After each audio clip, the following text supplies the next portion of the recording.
우리가 성경을 하나님 말씀이다 이렇게 전해 듣고 있습니다. 알고 있고요. 하나님 말씀이란 말씀을 좀 풀어 설명하면 하나님이 우리에게 하신 말씀, 이런 말씀이 되는 거죠. 그러면 그 말씀 속에는 하나님의 마음도 있고 뜻도 계시겠죠. 그래서 우리 편에서 보면 하나님이 뭘 나에게 원하신가 찾아질 수 있는 것이 성경이겠죠. 오늘은 교회력으로 맥추감사주일입니다. 말 그대로 여름 곡식을 수확하는, 그래서 감사하는 그런 절기가 맥추절인데 그걸 지키라 그렇게 말씀을 하셨어요. 그러면 성경에 하나님 말씀이고 하나님 뜻이 담겨져 있다 그랬으니까 그러면 맥추절 속에도 하나님의 뜻이 깊이 담겨져 계실 거 아니에요. 그래서 오늘은 이 맥추절을 지키라라고 한 하나님, 그 마음은 무엇일까? 그 뜻은 무엇일까? 우리가 뭘 해야 되는가? 이 맥추절을 지키라고 하는 말씀 속에 한 3가지만 여러분들에게 오늘 소개해 드리려고 합니다. 자, 그러면 첫 번째로 이 맥추절을 지키라고 하시는데 이 맥추절 속에는 어떤 하나님의 뜻이 담겨져 있을까? 성도는 하루하루의 삶이 하나님의 인도 속에 있다는 것을 기억하라는 의미가 바로 그 말씀 속에 담겨져 있습니다.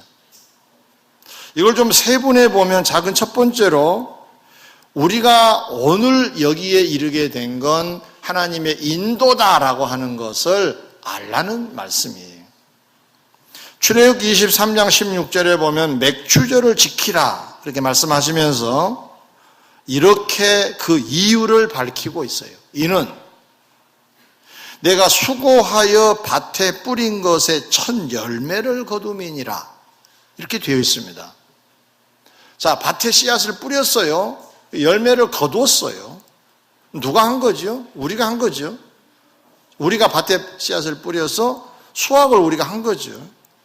그런데 이날을 기억하고 하나님께 감사하라는 것이 맥추절을 지키라는 내용이거든요. 뭐가 좀 문맥상 좀 안 맞는 거 아니에요? 가령 이 말씀을 빼버리고 하나님이 비도 주시고 또 환경을 이렇게 만들어 주셨으니까 하나님 앞에 이 맥추절을 지키고 감사해라 이러면 좀 문맥상 맞겠는데 너희들이 씨앗을 뿌리고 너희들이 거두었는데 이것을 지키라 감사하라는 거예요. 이것 갖고는 좀 불완전하지요. 이해하는데 도움이 되는 말씀이 고린도전서 3장 6절에 답이 나와 있어요. 사도 바울이 말하기를 나는 심었고 아볼로는 물을 주었으되 자라나게 하신 분이 하나님이시다 이런 말씀을 했어요. 이건 고린도 교회가 존재한 탄생된 배경을 설명하는 거예요. 내가 처음에 복음이라고 하는 씨앗을 뿌렸다. 그런데 또 다른 아볼로 같은 사람들이 와서 부지런히 이렇게 물을 주는 것처럼 양육을 했다. 그러나 너희들이 오늘에 이르게 된 것은 자라나게 된 것은 하나님의 몫이셨다는 얘기를 하고 있는 거예요. 이건 이제 씨앗의 비유, 곡식의 비유로 하고 있는데 액면 그대로 돌아가면 곡식도 우리가 뿌리죠. 우리가 잡초도 제거하고 거름도 주고 물도 주죠. 근데 우리가 지금 이 말씀 속에서 하나 빠져 있는 게 뭐냐면 하나님이 자라나게 하셨다는 부분이 빠져 있어요. 이걸 전제하면서 하나님이 하신 말씀이 이날을 기억하라고 말씀하신 거거든요. 결국은 내가 자라나게 한 자다. 그게 나를 기억하는 자가 되라고 말씀을 하셨다는 거예요. 이 말씀을 좀 다른 각도로 하나 본다면 로마서 11장 36절에 보면 만물이 주에게서 나오고 주로 말미암다가 주에게로 돌아간다는 말씀이 있어요. 우리로 비유한다면 우리가 주로부터 와서 주로 말미암다가 주에게로 돌아간다는 내용이에요. 그럼 우리가 하나님께서 보내주셔서 이 땅에 오게 됐다, 그런 얘기가 되고, 이 땅을 살도록 하시다가 우리를 부르셔서 하나님 나라에 가게 된다, 이런 말씀이 되는 거예요. 여기도 보면 말미암고라고 하는 두 번째 대목이 나와요. 이 말미암다는 말은 통치하신다, 역사하신다, 섭리하신다, 인도하신다는 말씀이 해당된 말씀이에요.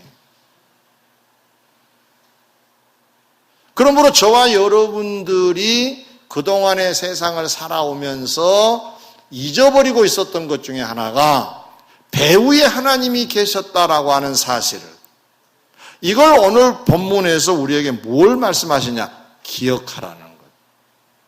하나님이 여기까지 너희들을 인도했다는 것을 잊지 말라는 말씀이에요. 잊어버리면은 하나님과 관계가 멀어집니다.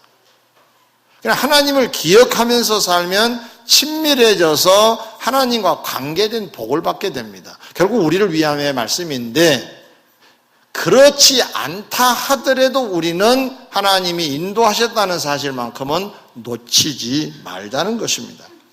신명기 8장 11절 이하에도 보면 모세를 통해서 하나님께서 이스라엘 백성들에게 가나안 땅에 들어가서 살 동안에 할 일을 말씀하시는데 11절로 20절까지 무려 4번씩이나 강조하시기를 여호와를 잊어버리지 말라. 여호와를 기억해라. 여호와를 잊어버리면 안 된다. 여호와를 기억해라고 강조하고 계세요. 하나님께서 광야 생활 중에 불기둥과 구름기둥으로 인도하셨던 걸 잊지 말라는 얘기예요. 그리고 앞으로도 하나님이 그렇게 인도하실 것을 잊지 말라는 거거든요. 그게 강조된 말씀이 잊어버리면 안 된다. 기억하면서 살아야 된다고 말씀을 하신 것입니다. 성도 여러분, 오늘이 7월 첫 주입니다. 그러면 맥추절 정신으로 돌아가 보면 우리가 해야 될 역할이 뭐냐? 6개월 동안 하나님이 지켜주신 것을 찾아 기억하자는 것입니다. 아, 하나님이 그렇게 하셨구나. 하나님이 그렇게 하고 계시는구나라고 하는 걸 알라는 거예요. 이건 알므로 끝나는 것이 아니라 알므로 다른 신앙과 연계가 되기 때문에 매우 중요한 매듭이 되는 겁니다. 여러분을 여기까지 오게 하신 분은 마치 이스라엘 백성들을 광야에서 구름기둥으로 인도해 주신 하나님처럼 하나님께서 역사해 주신 줄 믿습니다. 이것을 기억하라고 하셨으니까 기억하는 게 맥추절 속의 말씀이에요. 두 번째, 작은 두 번째입니다. 맥추절이라는 그 날을 꼭 집어서 지키라, 감사하라고 하신 것은 우리 삶 속에 맥추와 같은 일들이 일어나면 그걸 꼭 집어 그것을 가지고 감사하라는 의미가 담겨져 있는 것입니다. 데살로니가서 5장 18절에 보니까 범사에 감사하라. 이것은 그리스도 예수 안에서 너희를 향하신 하나님의 뜻이니라고 말씀을 하고 계세요. 여기에 나오는 범사라는 말이 놀랍습니다. 범사라고 하는 말은 매사 그런 뜻입니다. 늘 만나는 일들, 일상을 말합니다. 이 일상은 여러분들 기쁜 일도 있고 슬픈 일도 있습니다. 아픈 일도 있고 즐거운 일도 있습니다. 이것이 다 포함된 게 범사입니다. 근데 그 범사를 감사하라는 거예요.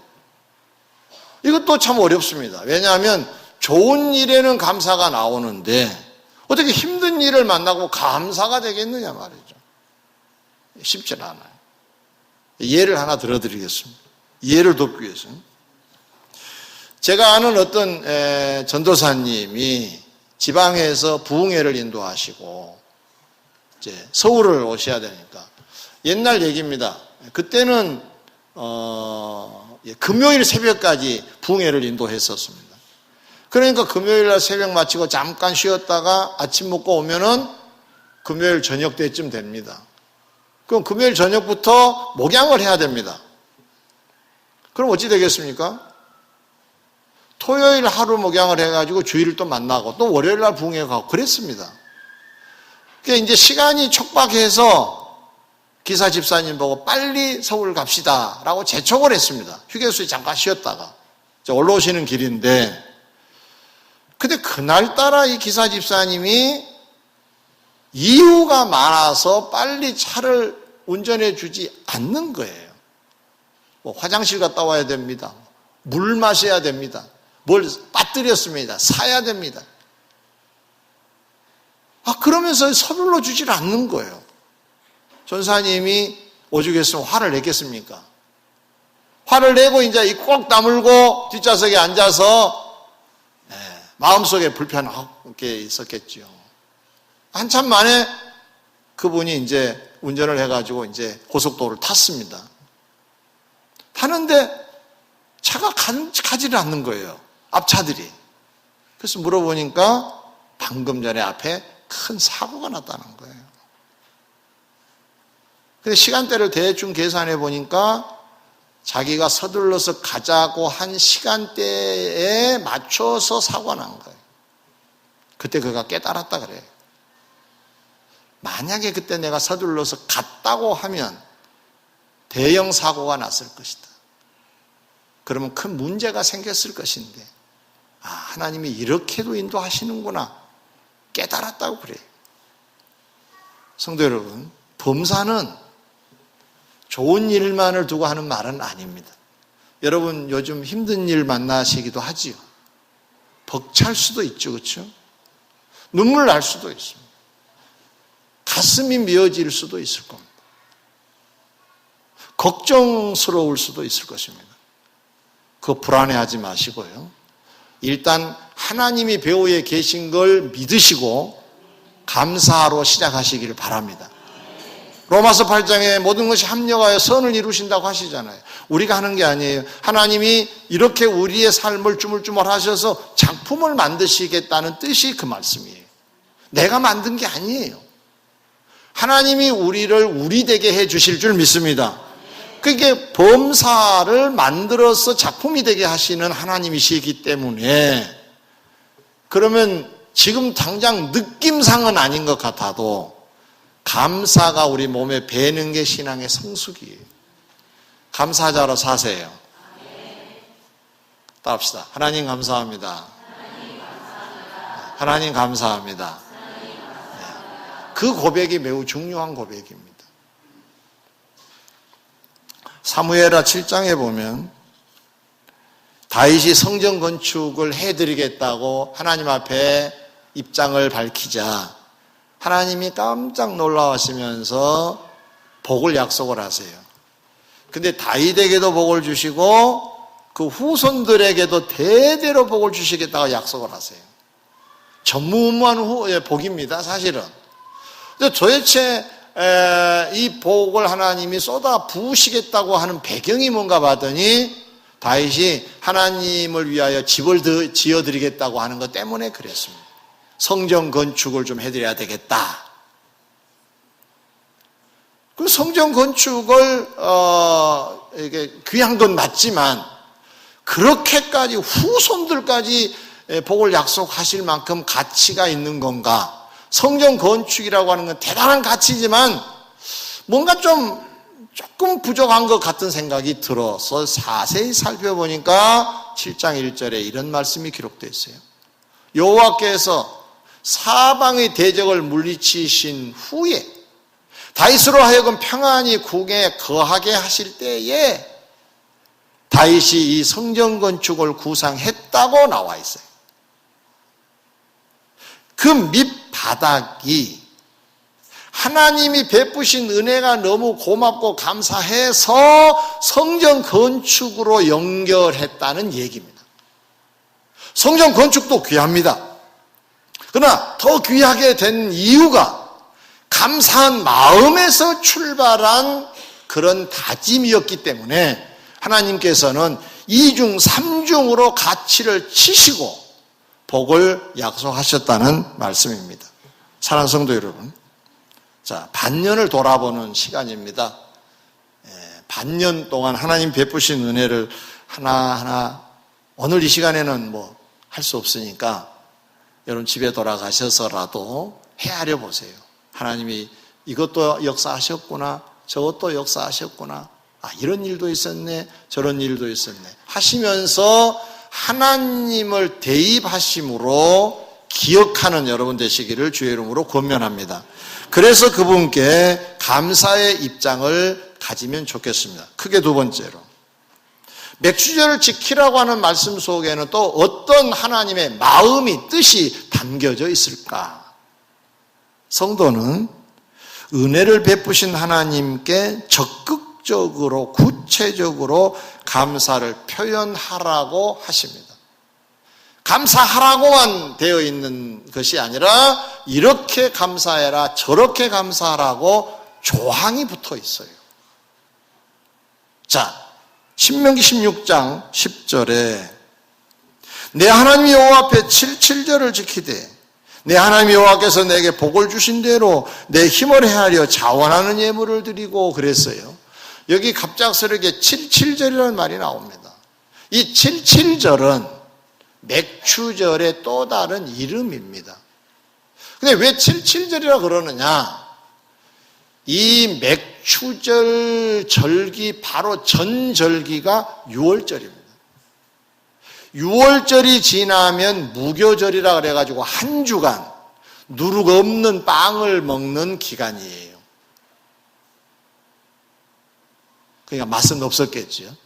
이게 출애굽의 역사를 기억하라고 이 절기를 지키게 하셨어요. 그런데 그때가 언제냐 하면은 곡식으로 말하면 무교절이 시작되면 첫 수확을 한대요. 이제 밀을 베기 시작한대요. 그것이 한 7주간 계속되어서 7주 후에는 거의 완성이 된다는 거예요. 그래서 그것을 수확을 한 것에 대하여 감사하라는 것이 맥추절이잖아요. 근데 맥추절이라는 이름 말고 7절이라고 또 이름을 붙인 이유가 7주 후예요. 7주 후. 그러니까 그 기간이 7주 후예요. 그러면 1주가 며칠이죠? 7일이죠. 그러니까 77은 그렇게 되어서 50일째 되는 때가 맥추절이다 그 말이에요. 그래서 신약 성경에 보면 이 맥추절과 77절을 또 다른 이름으로 마가 다락방의 오순절 성령 역사를 기억하실 겁니다. 그 오순절이라고 하는 말은 77은 49 다음의 날이 다섯오자 열순자를 써서 오순이에요. 오순이 오순절이 된 겁니다. 그러니까 맥추절이 원 이름인데 77절과 오순절이 동일한 절기라는 사실을 우리가 알자는 말씀입니다. 이 주간에 특별히 하나님께서 말씀하신 내용이 뭐냐? 복을 주신 여호와께 예물을 드리라요. 예물을 드리는 것이 이 절기 때 할 일이라는 거예요. 예물들을 준비하셨나요? 원래 오늘은 예물을 드리는 날입니다. 어떤 예물이냐? 반년을 돌아보고 드리는 날이에요. 반년 동안 무슨 일들이 있으셨나요? 하나님의 은혜라고 기억되어지며 해당된 예물을 드리라는 거. 그날이 오늘이에요. 좋습니다. 자, 이 정신을 우리가 좀 받아들여야 되겠는데 그냥 감사하라고만 되어 있지 않아요. 세 가지 단서가 붙어 있습니다. 여호와께서 너희에게 복을 주신 대로 그랬어요. 복을 주신 대로. 복을 많이 주셨느냐? 복을 좀 적게 받은 것 같으냐? 거기에 맞춰서 그 말. 두 번째, 내 힘을 헤아려 그래. 힘을 헤아려 그 말은 우리식으로 표현한다면은 그 감사거리에 대한 것이 어울리도록 그 말이에요. 힘을 헤아려서. 어떤 사람이 짐을 지고 가는데 너무 무거워. 그러면 위험하겠죠. 무리하지 말라는 얘기입니다. 근데 그 사람이 아주 등치는 대단한데 조그마한 연필 한 자루를 짐에 질고 간다. 그러면 꼴볼견이 되겠죠. 그렇죠? 연필도 무게인가요? 안 어울린다. 그 말. 안 어울리는 감사를 하지 말라는 말씀이에요. 그리고 마지막으로 뭡니까? 자원하여 드리라 그랬어요. 혹시 오늘 교회를 처음 오셨는데 또 예물 얘기를 해가지고 마음이 상하신 분 계신가요? 오해 없으시기 바랍니다. 어떤 분이 그랬다 그래요. 교회 갔는데 그날따라 11조를 강조해가지고 다음 주에 교회를 안 갔노라고. 예. 그럴 수 있겠죠, 그렇죠? 예. 좀 우리가 신앙에 깊이가 없으면 교회에서 꼭 돈을 받아야 되나 이렇게 생각을 하겠는데 지금 제가 성경에 있는 말씀을 풀어드리고 있는 겁니다. 하고 안 하고는 여러분의 신앙에 따라서 자유로 하는 거예요. 특별히 하나님께서는 자원하여 받으시기를 기뻐하세요. 드리는 걸 받으시기를 기뻐하세요. 자원이라는 게 뭔가요? 스스로 자기가 원하는 거잖아요. 원할 원자잖아요. 스스로 원하는 거. 언제 스스로 원해지던가요? 자, 친구들하고 밥을 먹는 시간이 됐어요. 쭉 둘러보니까 내가 밥을 사야만 될 것 같아. 돈도 좀 있고 기분 좋은 일도 있고 해서 야, 내가 오늘 한턱 쏠게. 그 사람 치고 인상 쓰는 사람 봤습니까? 네, 화색이 돌면서 얘기하죠. 자원한 사람은 기쁨으로 하는 거예요. 그러니까 결국은 하나님 앞에 드리는 자들은 기쁨으로 드려야 된다 그 말이에요. 감사함으로 드려야 된다 그 말이에요. 억지로 인색하고 무리하고 이러면 은혜도 되지도 않고 하나님이 기뻐 받으시지를 않아요. 레위기 1장에 보면 제사 제도를 쭉 얘기를 시작하시면서 굉장히 중요한 단서 하나를 말씀하고 계세요. 하나님이 받으시도록 드려라. 이 말을 곱씹어 보면 안 받으시는 것도 있단다가 되는 거예요. 받으시도록 드려라. 그분이 그래 기쁘구나 하고 받으시도록 드리는 것이 조건이 이겁니다. 복을 받은 대로. 그리고 힘을 헤아려 자원하여. 아멘. 무리할 거 없어요. 자원이 될 때까지 기다리세요. 괜찮아요.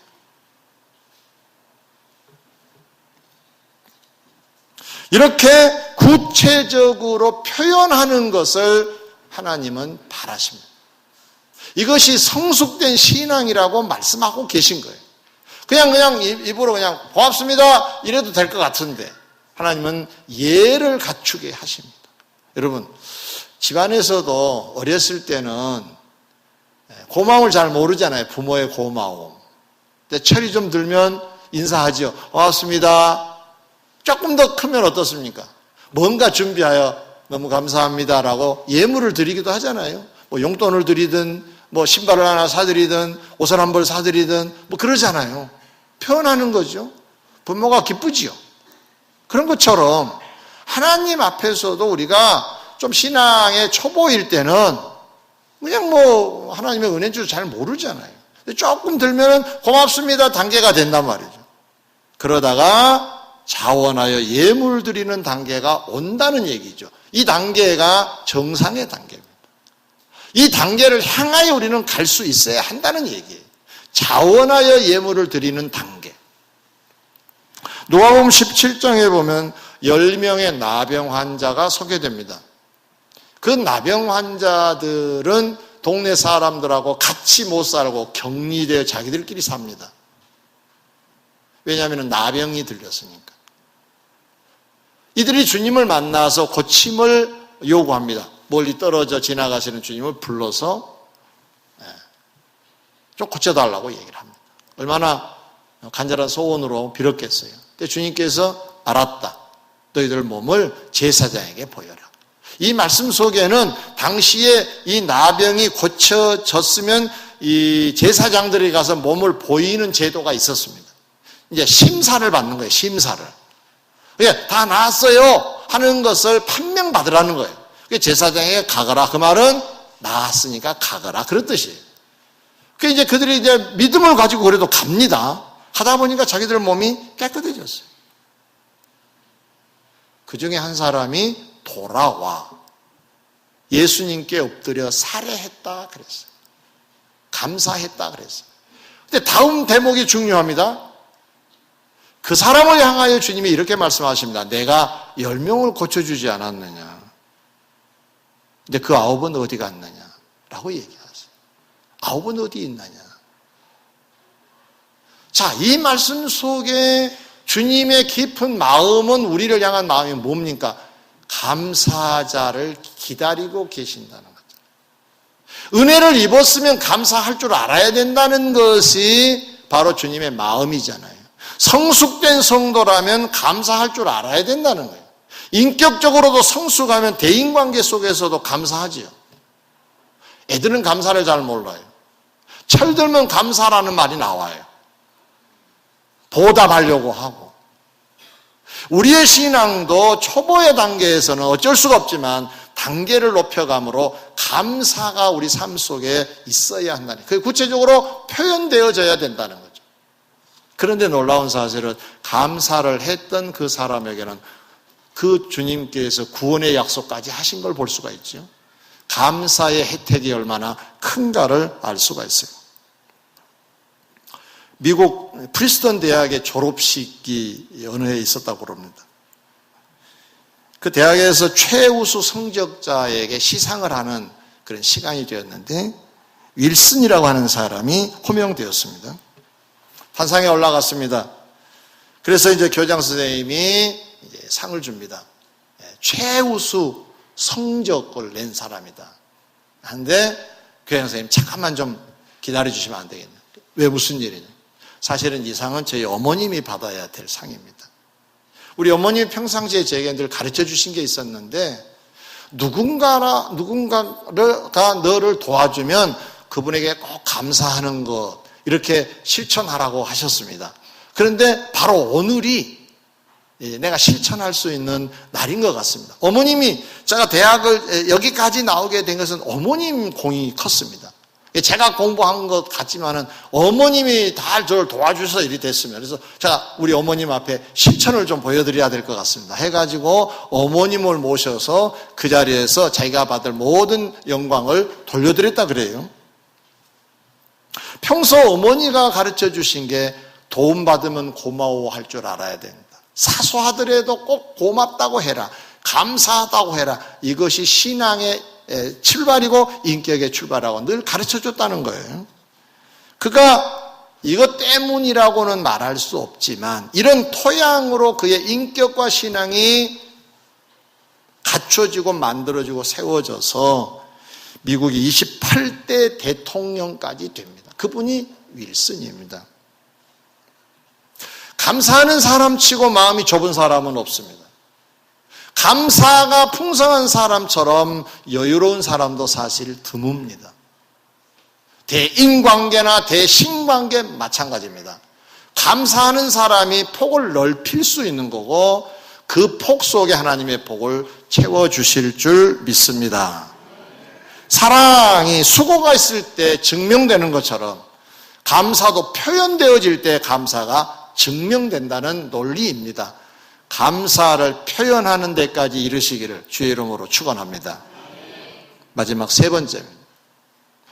성도는 받은 은혜 앞에서 하나님께 감사 예물도 드리는 것도 중요하지만 어려운 이웃하고도 이걸 나눌 줄 알아야 된다는 것이 맥추절 지키람 속에 해당된 하나님의 뜻입니다. 신명기 6장 11절에 맥추절 할 일 중에 이렇게 기록합니다. 너와 내 자녀와 노비와 내 성중에 있는 내인과 및 너희 중에 있는 객과 고아 과부와 함께 내 하나님 여호와께서 자기의 이름을 주시려고 택하신 곳에서 내 하나님 여호와 앞에서 즐거워할지니라. 이걸 그냥 요약해서 말씀을 드리면 맥추절은 네 가족뿐만 아니라 봉사하는 자들을 부르고 어려운 사람을 불러가지고 잔치를 해라 그 말이에요. 서로 교제해라 그 말이에요. 우리 교회에서 좋은 제도 중에 하나가 특별한 지시가 없었는데 어느 날부터 한 제도 중에 하나가 생일이 될 때 맞춰서 식사 제공을 한다든가 또는 자식 결혼을 시켜서 감사해서 떡을 한다든가 또 이중이 될 경우에는 뭐 수박을 산다든가 이런 일들을 우리 교회가 지금 하고 있어요. 아마 오늘 점심도 그런 배경에 있지 않나 이런 생각도 듭니다. 보통 1년 계획을 세울 때 내가 생일 때가 되면 내가 한번 봉사해야지 이런 마음으로 이제 보통 자원에서 쓰는데 저는 매우 훌륭하고 잘한 제도라고 생각을 합니다. 지금 마치 그 사람에게는 맥주 같은 어떤 기쁜 일을 만나고 있는 거잖아요. 하나님의 은혜로 인정을 해서 이걸 지금 나누고 있는 거잖아요. 나누는 것은 아주 귀한 일입니다. 여러분의 삶에서 이웃과 나누는 삶이 없다고 가정을 해봅시다. 어떻게 되겠습니까, 사람이? 외로워집니다. 쓸쓸해집니다. 고독해집니다. 우울해집니다. 그럼 결국은 좋지 않은 결과를 가져올 수도 있습니다. 무서운 결과를 가져올 수도 있습니다. 근데 사람이 하나님과의 관계가 긴밀하고 이웃과의 관계가 긴밀한 사람들은 슬퍼할 시간이 별로 없어요. 성경에 보면 이 말씀대로 우리가 실천을 한다면 우울증도 안 걸립니다. 부지런히 옆 사람과 나누는데 뭔 우울증이 생겨요? 혹시 지금 우울증에 우자가 왔습니까? 울자가 와 있습니까? 그러면은 얼른 잔치를 열어버리세요. 그래서 옆집을 초대해요. 식사 같이 해봐요. 교회에서 가령 권사님들, 제가 얼마 전에 들으니까 어떤 분이 권사님, 무지개 어르신들, 맛있는 식사 대접하라고 금일봉을 내놨다 그러더라고요. 날 보고, 같이 가자는데 시간이 없어서 어찌 된가 모르겠습니다만은 얼마나 귀한 일입니까? 응? 받은 은혜를 생각하고 나눌 때. 하나님은 얼마나 기뻐하시겠어요? 응? 근데 사실은 제가 해보니까요. 받아 먹는 것도 행복해요. 근데 주는 게 더 행복해요. 그런데다가 받아 잡수신 분들이 잘 먹었습니다, 고맙습니다 하면요. 이게 또 나한테 약이 돼요. 어제 아멘을 안 하시나 그래요. 그래서 이게 우울하고 근심되고 이게 그냥 순간 없어져요. 그냥 고맙습니다라고 했는데 없어지는 거예요. 힘들고 어려운데 가령 우리 집 같은 경우도 꼬맹이들이 할아버지 고맙습니다, 감사합니다. 가끔 머리핀이라도 하나 주면은 이제 그 인사를 하잖아요. 그러면 그런 기분이 엄청 좋더라고. 그 약이 된 것 같아.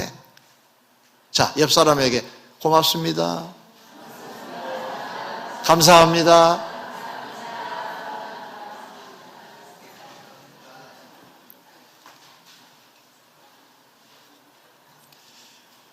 바로 이 맥추절을 통해서 하나님이 우리에게 전해주시고 싶으신 말씀이 뭐냐? 이웃과는 어울릴 줄 알아야 된다. 네가 갖고 있는 것으로 나눌 줄 알아야 된다. 어울려라. 네 돈 좀 써라. 그런 얘기입니다. 그런데 생긴 건 많은데 아직 못 풀었나요? 얼른 푸세요. 얼른 풀어야 돼요. 그게 장수합니다. 여러분 집에서 장수예요. 아니면 묶어둔다고 장수한 게 아니에요. 어디서 새 나가려는지 알 수가 없어요. 따라합시다. 좀 이게 하기 힘든 말인데 은혜가 될 줄 믿고 그냥 합니다. 따라합시다. 돈 좀 씁시다. 돈 좀 쓰겠습니다. 써봐요. 제가 처방을 내릴 테니까 써보시라. 어떤 일이 벌어지는가 그 다음에 저에게 와서 얘기해 주세요. 분명히 좋은 결과 있을 줄 믿습니다. 사무엘상 25장에 보면요, 다윗이 사울에게 쫓길 때가 있었어요. 그냥 정적이라고 생각하고 그냥 없애려고 사울이 늘 했잖아요. 도망 다녀요. 그러다가 바란 광야로 도망을 갑니다. 근데 거기서 이제 저녁이 됐으니까 텐트를 치고 야영을 해야 됩니다. 왜냐면 언제 또 쳐들어올란가 알 수가 없으니까 늘 조심조심 해야 됩니다. 근데 그곳이 뭐가 있었느냐 하면은 나발이라고 하는 사람의 목장이 있었어요. 아주 그냥 양을 많이 키우는 목장이 그 근처에 있는데 마치 그 때마침 거기에다가 텐트를 쳐서 거기에서 이제 밤을 지내게 됐어요. 근데 당시에 그 지역에는 강도 떼들이 많았다 그래요. 그러니까 이런 목장은 기습해가지고 양들을 많이 훔쳐갔다 그럽니다. 그런데 그날은 다윗의 일행이 텐트를 치고 있으니까 누가 강도가 들어올 수도 없는 거죠. 그래서 원래 의도는 아닌데 보호를 해준 셈이 된 겁니다. 근데 뒤에 들어보니까 그 나발이라고 하는 사람 집에서 잔치가 열렸다는 얘기가 들려온 거예요. 그럼 당시의 사람들은 양을 치는 사람들의 잔치날은 무슨 날이냐? 양털을 깎는 날이래요. 그러니까 수확하는 돈 버는 날인 거죠. 양털을 깎는 날, 잔치하는 날이 돼서 동네 사람들 다 불러서 먹인대요. 지나간 나그네도 왔다가 그냥 한술 먹고 간다는 거예요. 돈도 받지 않고 베푸는 거예요. 그래서 다윗이 생각할 때 여기 가면 우리에게 먹을 걸 좀 주겠구나 해서 사람을 보내요. 가서 자초지역 쭉 얘기를 합니다. 불쑥 나타나면 좀 곤란할 것 같으니까 당신의 목장을 우리가 간밤에 지켜주었어. 그리고 우리가 또 좋은 날에 왔으니 우리에게 먹을 걸 좀 주세요. 그런데 나발이라는 사람이 아주 괴팍하게 비난하고 거절을 합니다. 야유를 보냅니다. 그래서 이 소식을 들은 다윗이 화를 냅니다. 자기 부하들을 보고 무장을 해라. 가서 그냥 죽여버리자. 라고 할 만큼 화가 났어요. 근데 마침 나발의 부인이 쫓아와서 먹을 걸 잔뜩 싸가지고 와서 아이고 제발 그러지 마세요 하고 말려서 안 갑니다. 나발은 아내 때문에 살게 됐죠. 그런데 시간이 좀 지나서 성경에 보니까 나발을 하나님이 치셨다라고 되어 있어요. 그래서 죽어버려요. 하나님이 치셨다. 여러분, 나발의 죄목이 뭔가요? 굳이 말하면 은혜로 갚지 않았어요. 보호를 받았으면 고맙다고 인사를 해야 될 거 아니에요. 응? 양 몇 마리 값은 줘도 손에 날 건 아니에요. 강도들이 훔쳐갔다고 생각하면 줘도 되지요. 또 좋은 날이잖아요. 좋은 날. 좋은 날은 베푸는 날이에요. 그런데 먹을 것을 좀 달라고 사정하러 온 사람들을 핀잔이나 주고 야유하고 거절했으니까 하나님이 보실 때는 합당하지 않는 거예요. 그래서 우리에게 뭔가 시사하시려고 치셨다 그랬어요. 하나님이 치셔서 죽었더라. 말씀을 맺고자 합니다. 반년 하나님의 은혜이신 게 믿어지시면 아멘. 우여곡절도 있었죠. 그렇죠? 아슬아슬할 때도 있었고 지금도 그럴 수도 있고, 그러나 배후에는 마치 광야길 인도를 하나님이 구름과 불기둥을 하신 것처럼 그렇게 인도하고 계신 줄 믿습니다. 그러면 감사해야죠. 내 판단으로 하나님 앞에 원망하고 불평할 것이 아니라 두고 보면 그것이 복이 될 것이니까 내 눈에 지금 아닌 것 같다 하더라도 지나놓고 보면은 고맙습니다, 감사합니다 말이 나올 수 있는 배경이기에 우리는 이 하나님을 기억하고 감사해야 될 줄 믿습니다. 뿐만 아니라 이것 우리가 좀 수준을 높여서 표현되어지는 감사의 단계가 되면 좋겠다는 말씀이고, 뿐만 아니라 우리가 좀 여유로울 때 뭔가 복을 받았다고 생각이 되어지신 분들은 나눌 수도 있어야 됩니다. 움켜쥐면 안 됩니다. 왜 이러는가? 한 말씀으로 요약하면 이렇습니다. 갈라디아서 6장 6절에 사람은 심는 대로 거둔다 그랬어요. 하나님 앞에 예물을 드리는 것도 심는 것이고 이웃하고 나누는 것도 심는 겁니다. 내 손에서 벗어나고 있잖아요. 이건 심는 겁니다. 심는 삶이 많을 때 거둠이 풍성해질 줄 믿습니다. 움켜쥐지 마시고 푸세요. 그러면 그 손에 받을 게 많아질 겁니다. 여러분, 움켜쥐면 그것밖에 없습니다. 누가 줘도 못 받아요. 풀어야 받지요. 심어서 거두시는 여러분의 삶이 되시기를 주의 이름으로 축원합니다.